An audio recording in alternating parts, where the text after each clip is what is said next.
Shortly after the release of Wally Oppal's report on the missing women's inquiry, the province says it's taking steps to build a legacy of safety for vulnerable women. Some of the recommendations target northern BC and Highway 16. It's a recurring protest in the north. Now, after the release of Oppal's report on missing women, they feel their voices still haven't been heard. The issues of the northern communities were never addressed, and it was simply put on as an add-on by the commission, and I don't think that did anybody justice up here.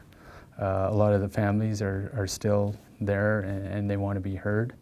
The province says it's taking action, developing a plan for safer transportation opportunities along the Highway 16 corridor. Former Lieutenant Governor Stephen Point has been appointed to follow through with the report's recommendations. My own thought was that I'd like to meet with some of the communities in the north to see what makes sense and to get their involvement in the implementation of that recommendation. It's a good thing. Quite frankly, we've been advocating for that for many years, since the Highway of Tears symposium recommendation report came out, and I think, you know, this is it's been a long time, and it's about time that we have some discussion about it. And although TG sees this as a positive move, he says it's not nearly enough to bring justice for victims' families in the north. And I think what we need is an inquiry as to why, you know, there's so many missing women up here and why none of the cases have been solved.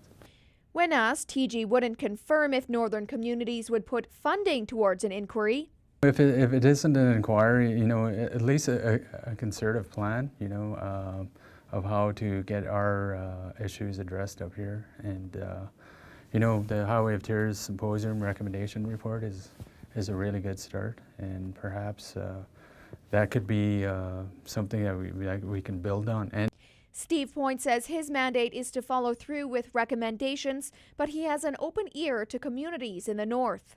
Whether there should be another inquiry, I haven't heard that before. But I am committed to passing on to the minister everything that's being told to me as I move around and seek input about implementation. Point plans to talk with local community leaders and possibly tour the north to see how the province can breathe life into the report's recommendations. Aileen Machel, CKPG News.